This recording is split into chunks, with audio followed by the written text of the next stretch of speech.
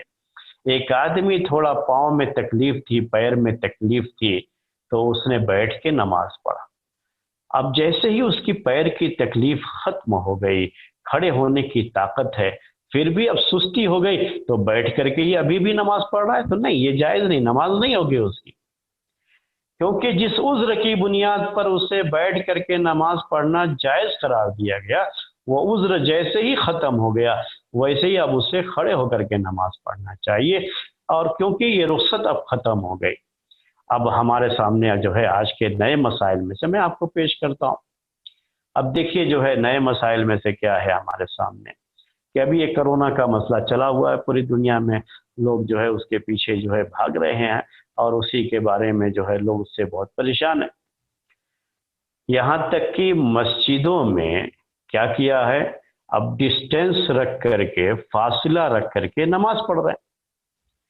حالانکہ شریعت کا جو حکم ہے اس کے لحاظ سے جماعت میں مل کر کے کھڑے ہونا ہوتا ہے، اور بڑی سختی سے منع کیا ہے اللہ کے رسول صلی اللہ علیہ وسلم نے کہ لوگوں کے درمیان صف میں خالی جگہ نہ رہے، بڑی سختی سے منع کیا، اور اس کی جو ہے بڑی جو ہے سخت جو ہے باتیں کہیں اللہ کے رسول صلی اللہ علیہ وسلم نے اس کے بارے میں۔ لیکن اب چونکہ یہ عذر ہے، ایک مجبوری ہو گئی، وہ مجبوری کیا ہے کہ حکومت کی طرف سے منع کر دیا گیا کہ آپ جو ہے مل کر کے ایک دوسرے کے ساتھ نہیں کھڑے ہو سکتے، آپ کے پاس جو ہے 1 میٹر کا یا 2 فٹ کا فاصلہ ہونا چاہیے، جتنا بھی حکومت کی طرف سے کہا گیا، تو اب اتنے فاصلے پر کھڑا ہونا پڑے گا۔ اب یہ ایک عذر ہے، ایک مجبوری ہے، جس کی وجہ سے یہ فاصلے پر کھڑے ہونے کو جائز قرار دیا گیا۔ جیسے ہی یہ عذر ختم ہو جائے گا ویسے ہی مسجد میں لازمی طور پر صف میں مل کر کے کھڑا ہونا یہ ضروری ہو جائے گا، یہ جس کی بڑی جو ہے تاکید فرمایا کرتے تھے اللہ کے رسول صلی اللہ علیہ وسلم۔ تو یہ چیزیں ہوتی ہیں آج کے دور میں۔ جیسے ابھی جو ہے مسئلہ یہ بھی ہوا کہ کرفیو لگ گیا اگر کہیں پہ، تو کرفیو لگنے کی وجہ سے باہر نہیں نکل سکتے، تو باہر نہیں نکل سکتے، اب جماعت میں نماز پڑھنے کے لیے مسجد نہیں جا سکتے، گھر میں پڑھنا اس کے لیے ہے، تو اب یہ رخصت ہے کہ گھر میں پڑھے۔ اب جیسے ہی یہ کرفیو ختم ہو جائے گا ویسے ہی اس کے لیے مسجد جا کر کے نماز پڑھنا جو جماعت کا حکم ہے پھر سے وہ لوٹ آئے گا۔ اب لیکن نہیں ہونے کے باوجود بھی وہ گھر میں ہی پڑھتا رہے تو یہ صحیح نہیں۔ تو یہ ہے شریعت کے یہ مسائل ہیں، یہ اسی قاعدے سے جڑے ہوئے ہیں، یہ سارے جو ہے مسائل اسی قاعدے سے جڑے ہوئے ہیں۔ قاعدہ کیا ہے؟ ما جاز لعذر بطل بزوالہ، کہ جو چیز کسی عذر کی بنیاد پر وہ چیز جائز ہوئی، جیسے ہی عذر ختم ہوگا ویسے ہی وہ چیز بھی، وہ رخصت بھی باطل ہو جائے گی، یعنی پھر سے جو اس کے اوپر فرض ہے وہ فرض اور واجب بجا لانا ہوگا، یا جو چیز حرام ہے اس کے لیے پہلے سے ویسے ہی وہ چیز پھر سے اب اس کے لیے حرام ہو جائے گی۔ یہ ہیں چند مثالیں جو ہم نے آپ کے سامنے پیش کی۔ ہم نے پہلے سے طے کر رکھا تھا کہ آج ہم آپ کو سوال کا موقع دیں گے، کیونکہ پہلے سے ہی کافی سوالات آپ کے سامنے ہو سکتے ہیں، جو پہلے سے موجود ہیں سوالات آپ کے سامنے، وہ سوالات بھی ہیں اور آج کے بھی سوال ہو سکتے ہیں۔ آج آپ دل کھول کر سوال کیجئے، آپ کے پاس 10 منٹ ٹائم ہے۔ جی انمیوٹ کر کے جو بھی سوال کرنا چاہتے ہیں وہ سوال کریں۔ السلام علیکم۔ وعلیکم السلام ورحمۃ اللہ وبرکاتہ۔ جی فرمائیے۔ شیخ، یہ انسٹالمنٹ میں یہ بائک اور یہ کار وغیرہ لے سکتے ہیں کہ نہیں؟ دیکھیے یہ مسئلہ انڈیا میں جو سسٹم، جی ہاں، یہ جو مسئلہ ہے قسطوں پر لینے کا، انسٹالمنٹ جسے آپ کہتے ہیں آج کی زبان میں، اور عربی میں اس کو قسط کہتے ہیں، اردو میں بھی قسط ہی کہتے ہیں، قسطوں پر جو ہے کوئی سامان لینے کا انسٹالمنٹ پر، تو اب یہ بڑی کثرت سے چیز چلی آ رہی ہے اور بڑی کثرت سے چیز ہوتی ہے۔ تو اس کی 3 شکلیں ہیں، یہ آپ کو جو ہے 3 شکلیں ہیں، وہ شکلوں کو ذہن میں رکھنا پڑے گا آپ کو، اور اسی کے لحاظ سے اس کے جائز اور حرام ہونے کا مسئلہ ہے۔ 3 شکلیں کیا ہیں؟ پہلی شکل یہ ہے کہ یہ جو انسٹالمنٹ ہوتا ہے یہ تھرڈ پارٹی کی طرف سے ہوتا ہے۔ میں آپ کو اس کی جو ہے مثال دیتا ہوں تو سمجھنے میں آپ کو آسانی ہوگی، کہ جیسے کوئی کمپنی ہے جو ہے ایکسس کی ہو یا جو ہے ایکٹیوا ہے، تو ان کی جو ہونڈا کمپنی ہے یا کوئی اور کمپنی ہے، جو کمپنی نے اس کا ایک ریٹ رکھا ہے کہ 60,000 روپے آپ جو ہے شو روم سے یہ گاڑی آپ لے سکتے ہیں۔ اب 60,000 روپیہ اس کی قیمت ہے، تو کمپنی کی یہ قیمت ہے۔ اب اس کے بعد ایک فائنانس کمپنی ہے، فائنانس کمپنیاں بہت ہیں جو ہے ہندوستان میں، تو فائنانس کمپنی یہ جو ہے اصل جو کمپنی ہے ہونڈا کمپنی، وہ نہیں دے رہی ہے اپنی طرف سے انسٹالمنٹ آپ کو، ایسی کوئی چیز نہیں دے رہی، بلکہ یہ جو تھرڈ پارٹی، اسی کو تھرڈ پارٹی کہتے ہیں۔ آپ خرید رہے ہیں تو آپ ایک پارٹی ہو گئے، کمپنی جو ہے ایک دوسری پارٹی ہو گئی، یہ تھرڈ پارٹی ہے جو فائنانس جو ہے کر رہی ہے اس کو، جو ہے پیسہ دے رہی ہے۔ تو یہ تھرڈ پارٹی کیا کرتی ہے کہ 60,000 روپے جو اس کی قیمت ہے وہ کمپنی کو فوری طور پر ادا کر دیتی ہے۔ مختلف جو ہے فائنانس کمپنیاں ہیں، متوت ہے، مختلف جو ہے ہندوستان میں فائنانس کمپنیاں موجود ہیں، وہ کرتی رہتی ہے۔ اب اس کے بعد کیا کرنا ہے؟ انسٹالمنٹ جو آپ کو جو دینا ہے نا، وہ اس کو دینا ہے، فائنانس کمپنی کو دینا ہے۔ یہ آپ کو جو ہے 65,000 دینا پڑے گا، 65,000 کس کو؟ یہ فائنانس کمپنی کو، جبکہ فائنانس کمپنی نے اس کو 60,000 جو ہے پے کیا ہے، لیکن یہ انسٹالمنٹ کی جو سہولت آپ کو دی گئی، جو فیسلٹی دی گئی اس کی طرف سے، اس کے بدلے میں یہ 5,000 زیادہ آپ سے لے رہی ہے کمپنی، اصل کمپنی نہیں، یہ فائنانس کمپنی لے رہی ہے۔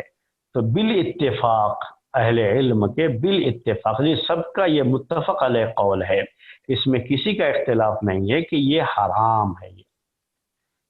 یہ کیا ہے؟ حرام ہے۔ یہ جو فائنانس کمپنیاں ہوتی ہیں ان کا پورا معاملہ کیا ہوتا ہے؟ انٹرسٹ پر ہوتا ہے، اور یہ انٹرسٹ والی کمپنیاں ہوتی ہیں، اور اسی وجہ ان کا پورا دھندا یہی ہے، تو ان کا بیچ میں کود پڑنا، اس کی وجہ سے یہ چیز حرام ہو جاتی ہے۔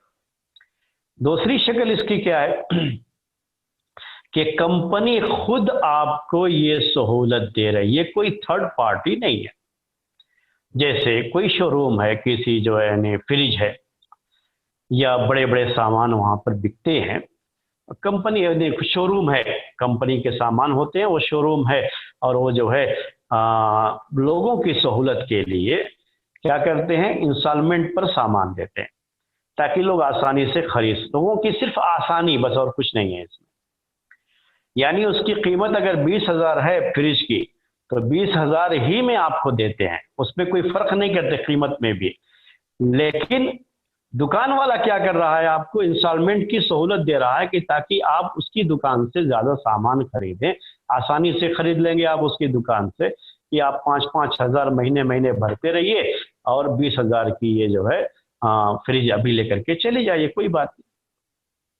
تو یہ سب کے یہاں جائز ہے، کیونکہ یہ انسٹالمنٹ جو ہے یہ کیا ہے؟ صرف ایک سہولت ہے، ایک فیسلٹی ہے جو کہ خریدنے والے کو دی گئی، کسٹمر کو اپنی طرف مائل کرنے کے لیے، کسٹمر کو اپنی دکان کی طرف کھینچنے کے لیے، اس طرح کی جو ہے سہولتیں اور فیسلٹیز تاجر لوگ، بزنس مین لوگ دیتے رہتے ہیں، اس میں کوئی حرج کی بات نہیں، جائز ہے، یہ سب کے یہاں یہ جائز ہے۔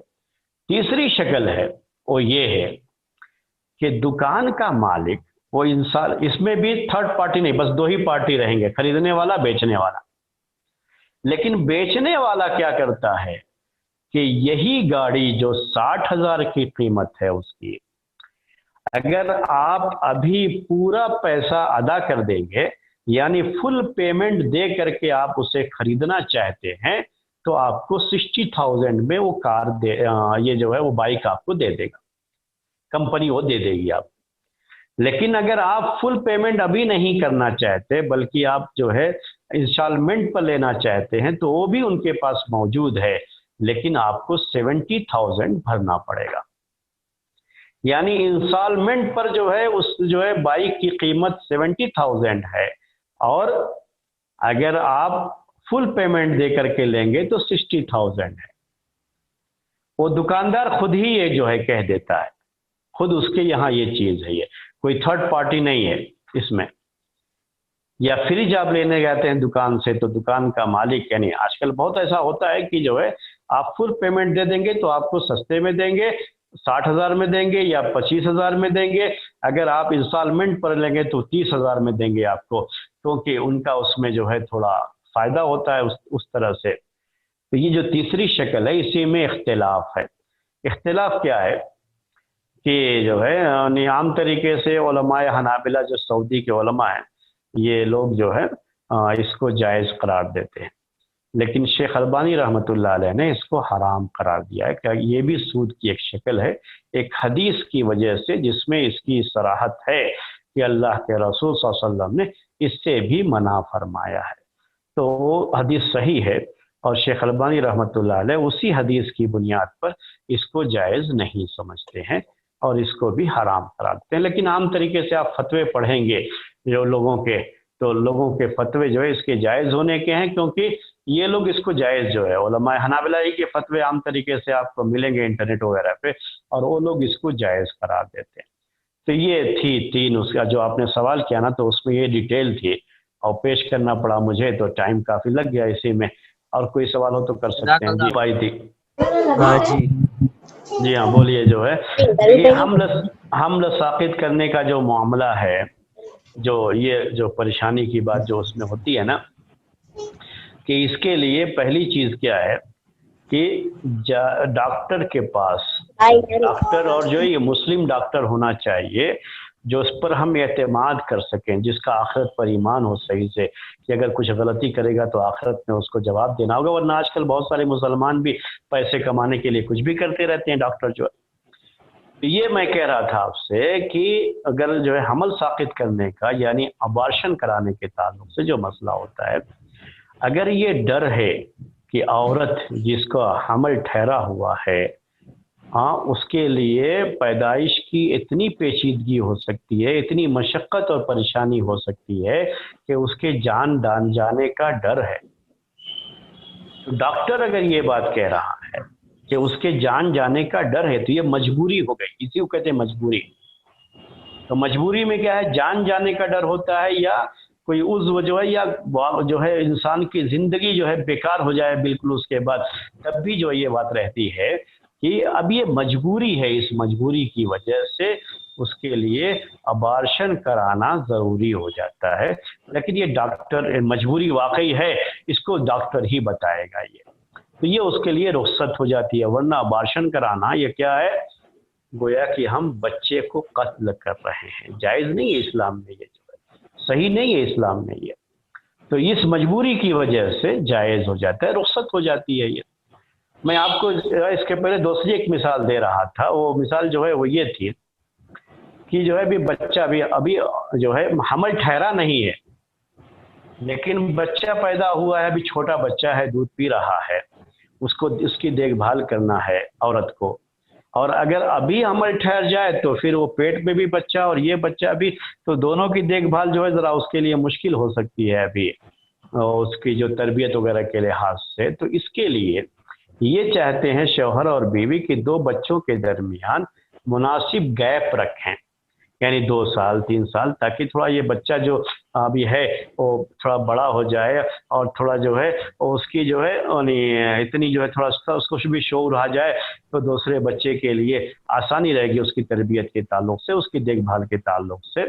تو اس مقصد کے لیے اگر کوئی ایسا ذریعہ اپناتے ہیں، سورس، جس سے حمل نہ ٹھہرے اور وہ جائز ہونا چاہیے، یہ بھی یاد رہے کہ وہ جائز سورس کیا ہونا چاہیے، جائز سورس ہونا چاہیے. تو یہ کیا ہے، جائز ہے. حمل نہ ٹھہرنے کے لیے اگر ایسا کرتے ہیں تو جائز ہے. اس کے پہلے جو قاعدہ ہم نے بیان کیا تھا آپ کو، تو اس قاعدے کے لحاظ سے اس کی مثال میں نے اس کے پہلے جو قاعدے بیان کیا نا اس میں نے اس کو بھی ذکر کیا تھا. تو اس میں کوئی مسئلہ نہیں ہے، ایسے موقع پر وہ چیز جائز ہوتی ہے اس کے لیے. لیکن یہ کیا ہے، حمل نہ ٹھہرے اس کے لیے وہ کچھ جو ہے جو اس کے جو ہے سورسز ہوتے ہیں، لیکن وہ سورس جائز ہونا چاہیے، اس کے استعمال کر سکتے ہیں جس میں کوئی نقصان نہیں ہوتا، کوئی پریشانی نہیں ہوتی، اور آگے چل کر کوئی پریشانی نہیں ہوگی حمل وغیرہ کو لے کر کے. ڈاکٹر جو ہے بتاتا ہے یہ سیف ہے، اس میں کوئی مسئلہ نہیں ہے، تو ایسا کوئی ذریعہ اپنا سکتے ہیں. جی ہاں، اور کوئی سوال؟ السلام علیکم شیخ. وعلیکم ایک السلام. سوال تھا کہ آپ نے کہا تھا کہ اگر عورتی ڈاکٹر ہے، لیڈی ڈاکٹر ہیں، تو عورت کو چاہیے کہ انہی سے علاج کرائیں، مرد ڈاکٹر کے پاس نہ جائیں. مگر جی ہاں. کبھی دیکھا گیا ایسا ہے کہ 2-3 لیڈی ڈاکٹر ہیں مگر وہ اتنا اسپیشلسٹ نہیں ہے، اور اگر ان کے سے علاج کراتی ہیں تو نقصان بھی ہو سکتا ہے. تو کیا وہ مرد جی ہاں، ڈاکٹر کے پاس سب سے پہلی بات وہی جو ہے اس کے لیے ہم نے وہ آپ کو یہ بھی بتایا تھا، یہ کنڈیشن بھی بتائی تھی کہ جس بیماری کا علاج کرانے جا رہی ہے عورت، وہ اس بیماری کا علاج وہ عورت اچھی طرح کر سکتی ہے، لیڈی ڈاکٹر کر سکتی ہے، اس کے پاس ہے وہی صلاحیت جو ہے کر سکتی ہے، وہ کرتی بھی ہے. پھر بھی وہ مرد کے پاس جائے تو صحیح نہیں. لیکن اگر جو ہے جس بیماری کا علاج کرانا ہے اس بیماری کے علاج کے لیے لیڈی ڈاکٹر کوئی مناسب نہیں ہے اور جینٹس ڈاکٹر ہی اس کے لیے ہے، تو وہاں پھر مجبوری ہے وہ جا سکتی ہے. تو یہ بات ذہن میں رہے. میں نے کب کہا یہ، جب وہ لیڈی ڈاکٹر بالکل پرفیکٹ ہے اس علاج کے لیے، کوئی مسئلہ نہیں ہے، اور وہ لوگ اس کے پاس علاج عورتیں کرا بھی رہی ہیں دوسرے، تو خامخواہ اس کو چھوڑ کر کے کسی جو ہے جینٹس کے پاس جانا یہ صحیح نہیں ہے. معمولی سردی بخار تو کوئی بھی ڈاکٹر جو ہے دوا دے دیتا ہے نا اس کی. تو اب لیڈی ڈاکٹر ہے تو جو ہے عورت کو چاہیے کہ لیڈی ڈاکٹر کے پاس ہی جائے اس کا علاج کرنے کے لیے. اور خاص طریقے سے ایسی چیزیں جس کا تعلق جو ہے ان کی جو ہے سے پرائیویٹ پارٹ سے ہوتا ہے عورتوں کے، ایسی کسی چیز کے علاج کے لیے تو ان کو مردوں کے پاس نہیں جانا چاہیے، عورتوں کے پاس ہی جانا چاہیے. اگر کوئی بھی لیڈی ڈاکٹر موجود ہے اس کے پاس ہی جانا چاہیے. جی ہاں، جزاک اللہ. ہاں یا اور سنائیے. السلام علیکم. وعلیکم السلام علیکم ورحمۃ اللہ وبرکاتہ. وعلیکم السلام ورحمۃ اللہ وبرکاتہ. جی شیخ، نکاح سے متعلق سوال تھا کس سے متعلق؟ جیسے کہ ایک نکاح سے متعلق. جی ہاں ٹھیک ہے. ایک بھائی ہے میرے ایک بھائی ہے، دینی اعتبار سے بھائی ہے، اور ان کی بڑی بہن کافی عمر ہو گیا ہے. جی ہاں. اور گھر کا مسئلہ ہے کہ گھر ان کے پاس جو ہے کافی چھوٹا ہے، جس وجہ سے وہ نکاح نہیں کر. یعنی بہن جو ہے بڑی ہے، بڑی ہے ان سے، اور ان کا نکاح نہیں ہوا. اچھا، تو وہ چاہ رہے ہیں کہ اور گھر چھوٹا ہے جس کی وجہ سے وہ شادی نہیں کر رہے ہیں، یہ کہنا چاہ رہے ہیں آپ؟ جی مطلب وہ چاہ رہے ہیں کہ پہلے بہن کا شادی ہو جائے نہیں اور پھر وہ نکاح. میں کیا ہے آپ کو بتاؤں، جو ہے یہ اصل میں نکاح اور طلاق کے جو مسائل ہیں نا، اس کو بھی ہمیں جو درست اس کے بھی جو ہے سننے چاہیے. انشاءاللہ ہمارا بھی ارادہ ہے نکاح کے مسائل کا آگے جو ہے پیش کرنے کا، شاید لنک آپ لوگوں تک بھی پہنچے اس کا. تو یہ جو ہے یاد رکھیے کہ نکاح جلدی کرنے کی ہدایت اللہ کے رسول صلی اللہ علیہ وسلم نے دی ہے. یہ ہدایت ہے کہ یا معاشر الشباب من استطاع منکم الباءۃ فلیتزوج. نوجوانوں جس میں سے تم میں سے جس کو بھی جو ہے طاقت ہے شادی کی، اسے جو ہے شادی کر لینا چاہیے. اس کو خواہ ٹالنا نہیں چاہیے، اس سے بہت برائیاں پیدا ہوتی ہیں. اب یہ ہمارا ہندوستانی سماج ہے، ہمارا اس ملک کا سماج ہے، یہ جو اسلامی نہیں ہے، غیر اسلامی سماج ہے. یہ غیر اسلامی جو ہے ریت اور رواج ہے. یہ کہ کیا سمجھتے ہیں گھر کے لوگ کہ جب تک لڑکیوں کی شادی نہیں ہو جاتی تب تک لڑکے کی شادی نہیں کریں. تو یہ غلط چیز ہے نا، غلط بات ہے نا. یہ جس کا بھی رشتہ ہو جاتا ہے اس کو شادی کر لینی چاہیے. ابھی جس کا رشتہ نہیں ہو پایا، مقدر نہیں ہوا اس کے لیے، تو ٹھیک ہے، اس کے لیے ہم جو ہے وہ تو پریشانی ہے، مجبوری ہے کہ ابھی رشتہ ہی نہیں ہو رہا ہے. رشتہ ہو تو اس کی بھی شادی ہو گئی ہوتی. تو ایک کا اگر رشتہ نہیں ہوا تو اس کی وجہ سے دوسرے کو کیوں تو روکا جائے, کیوں پریشان کیا جائے اس کو, اس کے حق میں جو شریعت کا حکم ہے اسے کیوں نہ بجا لایا جائے. تو ہمارے یہ جو ہے نا غلط یہ رسم و رواج ہے یہاں کا, اور یہ خالص جو ہے یہاں کی تہذیب کا حصہ ہے, یہاں کا رسم و رواج ہے, اسلام کا اس سے کوئی تعلق نہیں ہے. اسلام میں تو یہ ہے کہ بڑے بھائی کے ہوتے ہوئے چھوٹا بھائی شادی کر سکتا ہے, بڑی بہن کے ہوتے ہوئے چھوٹی بہن شادی کر سکتی ہے اگر وہ شادی کی عمر کو پہنچ گئے ہیں, اور جو ہے اسی طرح سے بہن کے ہوتے ہوئے بھائی بھی شادی کر سکتا ہے اگر بہن کا رشتہ ابھی نہیں ہوا ہے اور بھائی کی عمر ہے اور جو ہے وہ شادی اس کی جو ہے کرنے کی طاقت بھی ہے تو اس کو شادی کر لینی چاہیے. اس کی وجہ سے شادی ٹالنا یہ صحیح نہیں ہے. جی شیخ, یہاں پہ ہمارے ہندوستانی سماج میں جوائنٹ فیملی میں رہ کر جو بے پردگی ہوتی ہے اور اس میں سے کچھ لوگ الگ سے کرائے پہ الگ سے گھر نہیں لے سکتے, کیا یہ مجبوری کے ضمن میں داخل ہے؟ تو ایسے موقع پر جب آپ کہیں گے کہ استطاعت نہیں ہے, تو استطاعت نہیں ہے تو پھر اس کو روزہ رکھنا ہے. تو اب وہ یہ کیا ہو گیا کہ مجبوری ہو گئی, تو اب کیا ہے اس کو کہ ابھی شادی نہیں کرے گا مجبوری کی وجہ سے. جب اس کے پاس اتنی استطاعت ہو جائے گی کرائے پر گھر لے کر کے اپنی بیوی کو رکھ سکتا ہے وہاں پر, تب وہ شادی کر لے گا. جی ہاں, بات آپ کی صحیح ہے. یعنی جو جوائنٹ فیملی میں جو بے پردگی کا مسئلہ آتا ہے کہ دیور بھی گھر میں ہے اور بھی باقی رشتہ دار دوسرے بھی گھر میں ہوتے ہیں, تو اس میں بے تو پردگی ہوتی ہے. اس کی وجہ سے جب تک اس کے پاس اتنی طاقت نہ ہو جائے کہ وہ کرائے پر گھر لے سکے, تب تک وہ جو ہے اس حدیث کے ضمن میں نہیں آئے گا. جی ہاں, تو اس کے لیے ڈیلے کرنا جائز ہوگا, کوئی حرج نہیں ہے. جی ہاں,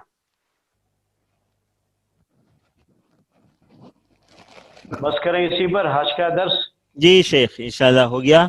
پھر کل ذرا درس کو شارٹ کر کے سوال جواب کو زیادہ کر لیں گے انشاءاللہ. ٹھیک ہے, انشاءاللہ جو ہے اسی پر آج کا درس ختم کرتے ہیں. سبحانک اللہم و بحمدک اشہد ان لا الہ الا انت استغفرک و اتوب الیک.